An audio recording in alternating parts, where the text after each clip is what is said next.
Film पूरी artificial intelligence के बारे में है और जैसे कि डायरेक्टर साहब ने बताया कि बहुत सारे वीएफएक्स के शॉट्स हैं। ये मेरा पहला एक्सपीरियंस था वीएफएक्स के साथ शूटिंग करना। बाकी फिल्मों में थोड़ी बहुत वीएफएक्स होते हैं और वो आपको उतना बॉदर नहीं करते हैं, लेकिन इस फिल्म में मेरे बहुत सारे सीन्स एम्प्टी स्पेसेस के साथ थे कि मेरे सामने कुछ भी नज़र नहीं आ रहा है और उसके साथ मुझे डायलॉग बोलना था। तो पहले दिन मैं थोड़ा आई वॉज थ्रोन और मैंने डायरेक्टर साहब को पूछा, मैं बोला यार ये डायलॉग किसको बोल रहा हूँ, आने क्या वाला है। तो उन्होंने समझाया कि भाई यहाँ पे पूरा वीएफएक्स, पूरा तुमने जो ब्रेन क्रिएट किया है वो ब्रेन यहाँ पे आएगा, डेटा बैंक जिसे कहते हैं। और ऐसे कई सीक्वेंसेस हैं, लेकिन I think by the time the film got over I was quite used to talking to nobody. और अब मैं तैयार हूँ, अगर मुझे कोई फिल्म मिले जहाँ पे जानवरों के साथ बात करना पड़े और जानवर ना हो तो मैं बड़ी आसानी से बात कर लूँगा। फिल्म आर्टिफिशियल इंटेलिजेंस के बारे में है और जो मेरा किरदार है हरी सिंह का, he is the creator of that artificial intelligence. अक्सर होता है कि हमारे कोई प्रिय, हमारे मित्र, हमारे परिवार वाले कोई अगर हमें छोड़ के चले जाते हैं तो बहुत दुख होता है और उनकी याद में हम तस्वीर लगा लेते हैं या वीडियो पे उनके पुराने वीडियोस देख लेते हैं फ़ोन पे। इस ऐप के द्वारा आप एक्चुअली उस इंसान को रिक्रिएट कर सकते हैं और वो ज़िंदगी भर ज़िंदगी आपके बगल में रहेगा, उसी तरह उठते बैठते रहेंगे आपके साथ, उसी तरह बात करते रहेंगे जैसे पहले करते थे। बस यही है कि आप उसे छू नहीं सकते क्योंकि वो है नहीं। तो एक अपैरिशन कह सकते हैं या एक छाया छवि कह सकते हैं। और इस ऐप को यूज़ करके वो बिल्कुल हूबहू वैसा ही होगा इंसान जैसा पहले था। अब क्वेश्चन इज़ कि ये ऐप अगर किसी गलत इंसान के हाथ में पड़ जाए तो आयरा जैसी फिल्म बनती है। कि हरी सिंह के साथ जो हो रहा है वो क्या हो रहा है। हरी सिंह ने ये बना तो दिया, लेकिन ये किसके हाथ में है जो ये सब कुछ कंट्रोल कर रहा है। और यही पिक्चर का निचोड़ है। मैं चाहूँगा कि आप लोग जब फिल्म देखें तो आखिरी शॉट तक अपने सीट से न उठें, क्योंकि इस पिक्चर का निचोड़ आखिरी 5 मिनट में है। अब इतना बड़ा हिंट दे दिया है तो आप लोग क्लाइमैक्स ज़रूर देखिएगा। ये क्लाइमैक्स के बारे में भी एक कहानी आपसे शेयर करता हूँ। जब मैं पहली बार शूटिंग करने सेट पे पहुंचा तो मैं सैम को उससे पहले एक ही बार मिला था, डीओपी वगैरह को पहली बार मिल रहा था। शूटिंग करते करते सडनली एक दिन जो मेरे डायरेक्टर है सैम मेरे पास आए, बोले मुझे एक बहुत अजीब सा आइडिया आया है, मैं शेयर करूं क्या? सर हाँ शेयर करिए। बोले मैं सोच रहा हूँ पिक्चर का एंड चेंज कर दूँ। अच्छा, अक्सर एक्टर थोड़ा सा नाराज़ हो जाता है, यार पूरी स्क्रिप्ट पढ़ के हाँ बोल के हम लोग वहाँ तक जा रहे हैं तो जो पूरी जर्नी है किरदार की वो उस तरफ जा रही है, तुम क्या चेंज करना चाह रहे हो? तो उन्होंने मुझे वहीं बैठे बैठे लंच टाइम पे एंड क्लाइमैक्स जो उनके मन में आया था वो समझाया और मैं एक्चुअली अचंभित रह गया। मैंने बोला ये चाहते हैं आप? बोले हाँ मुझे लगता है बहुत इंटरेस्टिंग होगा। और हम लोग फिर वो क्लाइमैक्स लास्ट डे पे शूट किया और उन्होंने वो क्लाइमैक्स पूरा चेंज कर दिया। और मुझे लगता है कि जब आप पिक्चर देखेंगे तो आपको एक झटका लगेगा कि अरे पिक्चर ये थी। मैं एक बहुत बड़ा नाम लेने वाला हूँ, वैसी कोई फिल्म नहीं है, लेकिन क्रिस्टोफर नोलन जैसी फिल्में बनाते हैं उसमें एंड में ऐसा कुछ होता है जैसे आप बोलते हैं कि अच्छा अच्छा जो पिक्चर हम देख रहे थे, हम सोच रहे थे पिक्चर वो नहीं थी, पिक्चर तो ये है। तो उस किस्म का एक एंड है। और बाकी तो थ्रिल है, रोमांस है, ड्रामा है, करिश्मा कोटक है, तो बहुत सारी चीज़ें पिक्चर में देखने के लिए आप लोग जरूर जाइए देखने के लिए। वीएफएक्स भी है साथ साथ। चीज़ का प्रोज एंड कॉन्स होता है, तो आप एज ए सेलिब्रिटी कैसे हैंडल करते हैं जब सोशल मीडिया ट्रोल की बात करें? एआई अभी जो है डीप फेक के बारे में आपने सुना होगा, बहुत सारी चीज़ें हुई थी, आप उस चीज़ को कैसे हैंडल करते हैं? यार मैं बहुत ही अवेयरनेस को लेकर भी एक मैसेज देगी ये फिल्म? अवेयरनेस की बहुत ज़रूरत है। आपने सही एक्चुअली सवाल एंड में पूछा, तो 2 भाग में आपका जवाब दे देता हूँ। ये जो डीप फेक वगैरह है ये तो just tip of the iceberg है, लेकिन एआई को यूज़ करके जो स्कैम्स कर सकती है कोई भी इंसान। मुझसे किसी ने हाल ही में ट्रेलर ड्रॉप करने के बाद किसी ने मुझसे पूछा था कि do you think artificial intelligence as dangerous as a nuclear bomb? मेरा ये मानना है कि न्यूक्लियर बॉम्ब से कहीं ज़्यादा डेंजरस है आर्टिफिशियल इंटेलिजेंस, क्योंकि न्यूक्लियर बॉम्ब जहाँ गिरता है हानि वहीं पे होती है या उसके आसपास कुछ चंद किलोमीटर में होती है। लेकिन आर्टिफिशियल इंटेलिजेंस अगर किसी गलत इंसान के हाथ में पड़ जाए तो वो किसी गांव खेड़े में बैठ के एक कमरे में से पूरे दुनिया को हानि पहुंचा सकता है। तो न्यूक्लियर बॉम्ब तो कुछ भी नहीं है। ये डीप फेक वगैरह तो बहुत छोटी चीज़ें हैं।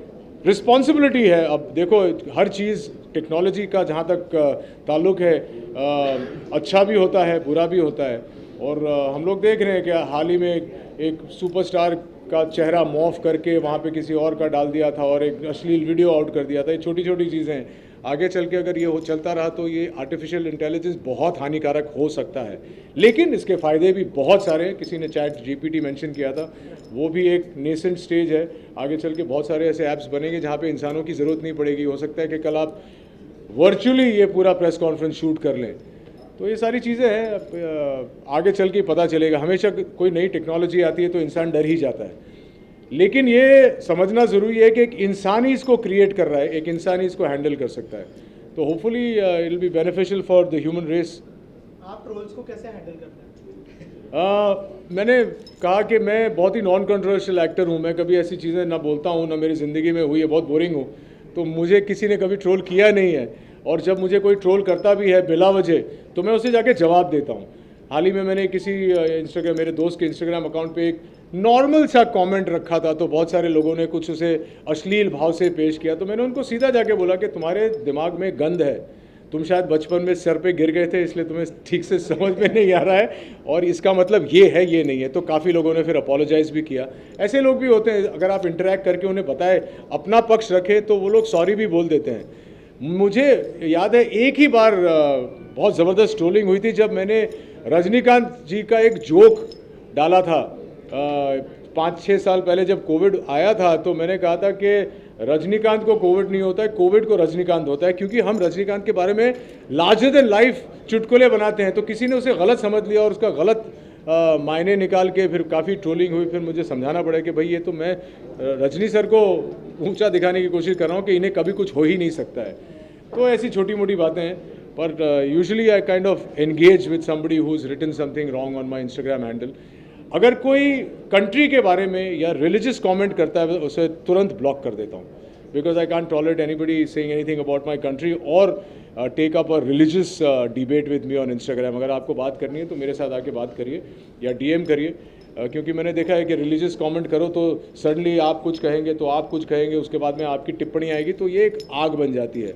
आई don't prescribe to that kind of comments on specially on social media. Right, आखिर में जो है आपका जन्मदिन भी है, तो 5 तारीख को जो है एडवांस में हैप्पी बर्थडे। और Thank you. क्या क्या कहना चाहेंगे ऑडियंस को बर्थडे के दिन, क्या सरप्राइज एक्सपेक्ट कर रहे हो उनसे आप? मुझे जन्मदिन मनाना बहुत अच्छा लगता है। मैं एक एरीज़ हूँ, एरीज़ लोगों को जो है वो बच्चे होते हैं, तो मुझे जन्मदिन सेलिब्रेट करना बहुत अच्छा लगता है कि सैम ने मुझे बहुत अच्छा जन्मदिन दिया है, जन्मदिन का गिफ्ट दिया है कि 4 तारीख को फिल्म रिलीज़ हो रही है, और 4 तारीख की रात को मैं will bring in my birthday with Ira. और यही चाहता हूँ कि आप लोग सब इस फिल्म के बारे में और बातें करें, लोगों से कहें, ताकि लोग थिएटर में आके देखें। मैं चाहता हूँ कि लोग पिक्चर देखें, सिंपल सी बात है। एक अरसे के बाद ऐसी फिल्म मैं कर रहा हूँ, एक सेंट्रल लीड करना अपने आप में एक बहुत रिस्पॉन्सिबिलिटी का काम है। काबिल और मुंबई सागा के बाद ऐसी फिल्म कर रहा हूँ जहाँ पे पूरा जो बोझ जिसे कहते हैं रिस्पॉन्सिबिलिटी एज एन एक्टर मेरे सर पे है या मेरे कंधों पे है। मुझे बहुत मज़ा आया ये फिल्म बनाकर, और मुझे लगता है कि जब आप लोग देखेंगे तो आपको भी मज़ा आएगा। फिल्म का जो कंटेंट है बहुत इंटरेस्टिंग है, थोड़ा डार्क है, लेकिन ह्यूमरस भी है, रोमांस भी है, ड्रामा भी है। तो आई थिंक सबको मज़ा आएगा। और आप लोगों का गिफ्ट मेरे लिए तो मैं कह चुका हूँ कि आप लोग जाके थिएटर में देखें और अपने दोस्तों से, भाई बंद रिश्तेदारों से कहें कि देवी और सज्जनों पिक्चर जाके देखिए। चलिए। तो यार अनफॉर्चुनेटली मैं होली मनाता नहीं हूँ। मैं पहले होली सिर्फ अमित जी के घर मनाता था, और जब से वहाँ की होली बंद हुई है तो मैं ज़्यादातर होली बैशेस में जाता नहीं हूँ। लेकिन इस साल हर साल की तरह एक टोकन होली जहाँ हम हमेशा जाते हैं, वो शबाना और जावेद साहब के वहाँ जाएंगे, और वो एक फैमिली एटमॉस्फेयर है, और वहाँ पे जाके बहुत सारे हमारे जो मित्र हैं वो हमेशा वहीं पे मिलते हैं। पर हम लोग वो हू हा धूमधाम वाली होली मनाना बहुत सालों पहले बंद कर दिया था। तो बस जावेद साहब के वहाँ जाएंगे, शबाना जी को तिलक लगाएंगे और होली मनाएंगे। और आप सबको होली की शुभकामनाएं पहले से। ओ रंग पर से भीगे चुनर वाली, रंग पर से। जी जी, इंडस्ट्री को फायदा ज़्यादा होगा या नुकसान? किसका? एआई टेक्नोलॉजी से इंडस्ट्री को तो फ़ायदा ही होगा, क्योंकि इसका इस्तेमाल अगर सही हाथों में, जैसे प्रणव जी ने हमारा VFX किया है, अगर किसी सही इंसान के हाथ में आ गया तो आप स्क्रिप्टें लिख सकते हैं, आप दिमाग में आइडिया सोचते हैं। मैंने भी हाल ही में ChatGPT यूज़ किया था, तो मैंने जो थॉट था मेरे माइंड में, 5 राइटर को बुला के वो थॉट आपको पेपर पे डालना पड़ता है। लेकिन आप ChatGPT को कहोगे बॉय मीट्स गर्ल, दे गो ना बाइक राइड, एक्सीडेंट होता है, विलेन आता है, ये होता है, इसकी कहानी बना के बताओ, तो आपको 30 सेकंड में एक सिनॉप्सिस मिल जाता है। तो आपको फिर वो सब करने की ज़रूरत नहीं है, उसके ऊपर फिर आप काम कर सकते हैं। तो आई थिंक AI से बहुत फ़ायदा हो सकता है, सिर्फ हमारी इंडस्ट्री को नहीं, लेकिन बहुत सारी इंडस्ट्रीज़ को। अब आने वाला वक्त ही बताएगा कितना फ़ायदा कितना नुकसान होता है। Thank you. देखने वाले हम आपको कितनी एक्साइटमेंट है, और अगर थोड़ा सा किरदार के बारे में। नहीं, इतना टाइम नहीं हुआ। मैं मैंने अभी ISPL एंकर किया है, तो मैं काफ़ी एंकरिंग करती हूँ. So I'm always hosting cricket leagues. But yes, it's very nice क्योंकि ये पिक्चर जो है आयरा, ये लंदन में शूट हुई थी एंड मैं लंदन से हूँ, तो it's nice to shoot at home क्योंकि my mom and brother never see my work because I'm always in India. So it's nice that my family could be there. And मैंने London में अपने घर से 15 minute दूर था location, so that was very nice. So it's always good to shoot in London. And जैसे कि रोहित जी ने बताया, it's a very interesting concept of artificial intelligence, and I think everybody's gonna like it. And tell us about your character. I can't tell you too much about her because I'll reveal too much. I also think I need to watch the movie as well to remember everything. But it's quite interesting. So हम यहाँ पर AI की बात करें, social media trolls की बात करें, how do you handle Oh God. social media trolls? That's a good question. I think center.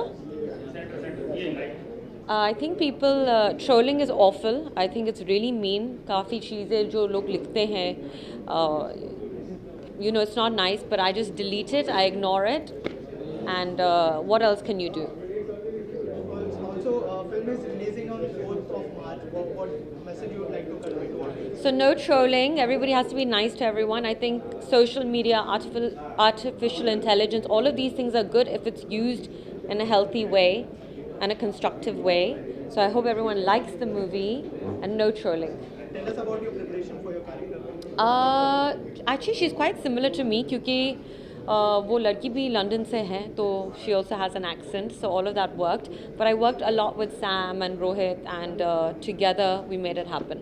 How was your experience working with Rohit and Yeah, the team? fun. It was really, really fun working with everybody. जैसे कि मैंने कहा, not only is it an interesting concept, it's nice to shoot in London. It was nice for me to shoot there. So overall, it was good. Thank you, guys. Working with the director who has come with the AI topic. Yes. It's very new. It's Yeah. very on. Yeah. Your film probably would be the first to get released on AI. Yeah. I think exactly, it's a really good question. The fact is that there haven't been many movies in India about artificial intelligence. Artificial intelligence क्या है? You know, लोगों को पता ही नहीं है. So I think this is a really interesting concept, and obviously Sam is ahead of his time. He's sort of a very good story. And you know, when the person tells you the story and when you're listening to it and when you're acting, it's two different things, but this wasn't that. He was very, very to the script. Thank you so much. Thank you, guys. के बारे में अगर थोड़ा सा share sure definitely. First of all तो आयरा एक बहुत हटके फिल्म है, बहुत अलग फिल्म है. आयरा एक बहुत अलग फिल्म है, बहुत हटके फिल्म है. जो स्क्रिप्ट लिखी गई है वो नॉर्मल रोमांटिक फिल्म या नॉर्मल स्टोरीज़ के ऊपर नहीं है. तो ये जब आप थिएटर जाके देखोगे तो आपको एक नया एक्सपीरियंस मिलेगा. बहुत सारी चीज़ें अभी चल रही हैं पॉजिटिव और negative with respect to artificial intelligence. बहुत सारी चीज़ें हैं जिसमें मैनिपुलेट किया जाता है या कुछ प्रोडक्टिव चीज़ों के लिए यूज़ किया जाता है ये टेक्नोलॉजी. और ये टेक्नोलॉजी अभी फ़िलहाल is the talk that's happening. So उसके ऊपर बेस्ड ये नॉलेज एनहांसर है जहाँ पे बहुत ज़्यादा नॉलेज दिया गया है इसके बारे में. तो आप देखोगे तो इन डेप्थ किया गया है, इसीलिए इसमें इतना सारा थ्रिलर और मर्डर डार्क साइड दिखाया गया है. क्योंकि ऐसा लगता है कि जब कोई नई टेक्नोलॉजी आ जाती है लोगों को ऐसा लगता है कि अरे फिर तो बहुत इजी हो गया है, फ़ोन खोलो, ऐप खोलो, डाउनलोड कर लो, सब कुछ इजी हो जाता है. लेकिन आप चाहे कोई भी ऐप्स ले लो, अभी बैंकिंग ऐप हो गया, कितने सारे फ्रॉड्स होते हैं, वो अवेयरनेस सब लोगों को होता नहीं है. तो ये अवेयरनेस इसमें दिखा गया है. इसमें बहुत सारे कैरेक्टर्स हैं. एक कैरेक्टर है इमरुल खान जो मैं प्ले कर रहा हूँ. बहुत ही इंटरेस्टिंग कैरेक्टर है. ये सारे कैरेक्टर्स मिल के इस ऐप को, इस सॉफ्टवेयर को एक नया चेहरा देते हैं इस ऐप को. लेकिन वहाँ से कैसे सडनली सब कुछ कोलैप्स होकर सारी चीज़ें नेगेटिव इसमें चली जाती हैं, वो इसमें ब्यूटीफुली दिखाया गया है. तो प्लीज़ देखें. एंड कैसा एक्सपीरियंस रहा? रोहित है, करिश्मा है, एज एन एक्टर क्या सीखा? कैसा एक्सपीरियंस? एज एन एक्टर ये एक्चुअली मेरी पहली हिंदी फिल्म है. So hi to everybody and Bollywood industry. तो बेसिकली जैसे मैंने बोला कि ये फिल्म बहुत अलग है, तो इसमें जिस तरीके से शूट किया गया है वो भी बहुत अलग है. ये नॉर्मल जैसे हर सीन आप किसी को एक्टर के साथ खड़े होकर डायलॉग्स बोल के इंटरेक्ट करते हो वैसा वाला नहीं था. बहुत सारी चीज़ें ऑनलाइन थी, वीडियो कॉल्स और ऑडियो कॉल्स और फेस टाइम, ऐसी बहुत सारी चीज़ें यूज़ की गई हैं जिसमें डायलॉग्स तो दी जाती हैं आपको। सैम जी ने काफ़ी सारे डायलॉग्स दी थी, तो मैंने सोचा कि मेरे को एक्टर के साथ फेस टू फेस होगा, लेकिन जैसे रोहित जी ने बताया फेस टू फेस बिल्कुल नहीं था। तो काफ़ी सारी चीज़ें थी जो डायलॉग्स थी जो आपको सिर्फ हवा में ऐसे बोलनी पड़ी, ग्रीन स्क्रीन था। तो बहुत ही डिफरेंट एक्सपीरियंस था। इनिशियली थोड़ा टाइम लगा एडजस्ट होने में, लेकिन सैम एज अ डायरेक्टर बहुत फ्रेंडली हैं, बहुत हेल्पफुल हैं। तो ऐसा बिल्कुल नहीं लगा कि हम कैमरा ऑन है और हम शूट कर रहे हैं। तो it was a very different unique experience. तो यार thank you so much. Ira का आइडिया बहुत दिन से मेरे दिमाग में घूम रहा था। इस नॉट मीन्स हम तो इसके साथ जी रहे लास्ट 2-3 साल से इस पे VFX का काम चला हुआ and everything. This was a dream come true basically. जब मैं final copy I saw it on Saturday, because every day इस पे करेक्शंस आता है, एवरी डे कुछ ना कुछ चेंज होता है। बिकॉज जब आपका फिल्म टोटली ड्रामा ना हो and it is dependent on a lot of technology and post production, it takes time.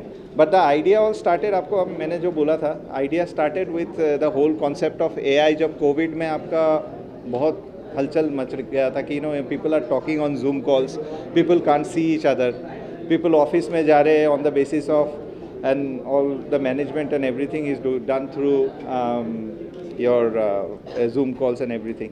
सो हमने सोचा कि कुछ नया करते हैं और इसका क्या रिपरकशंस है आदमी को समझाते हैं। So obviously that was the idea how it was set, and now means it is the right time when जो बढ़ गया है, जो अभी जो सिचुएशन है, it is quite right to the time for release.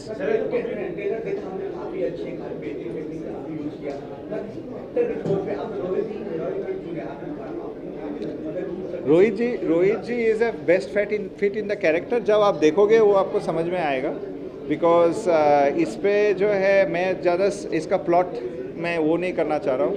मतलब मैंने तो इस पे सोशल मीडिया में बहुत जगह पे देखा है कि आपका 2-2.5 मिनट का ट्रेलर में इन्होंने पूरा स्टोरी बता दिया। सो आप सोचो ट्रेलर में आपको इतना स्टोरी समझ में आता है, तो 2-2.5 घंटे में फिल्म में क्या क्या दिखाई देगा। तो वो समझने के लिए you have to understand the choice of characters were very specific. हमने किसी को भी जो चूज़ किया है, हमने बहुत कुछ सोच के चूज़ किया है। And compatibility or understanding or believing a concept like this, it's not easy. मैं किसी को भी जाके कोई भी एक्टर को बोलूँगा कि मेरे को ये करना है, सब ट्रस्ट नहीं करेंगे। बिकॉज आज के दिन में आपका हिंदी बॉलीवुड इंडस्ट्री में actors they are very specific कि क्या उनको क्या दिख रहा है, बिकॉज इसमें रियलिटी बहुत कम है, वर्चुअलिटी ज़्यादा है। सो जब हम पिच कर रहे थे उनको समझ में आया कि कॉन्सेप्ट हम क्या बोलने का कोशिश कर रहे हैं। So obviously he is the right choice. हाँ जी,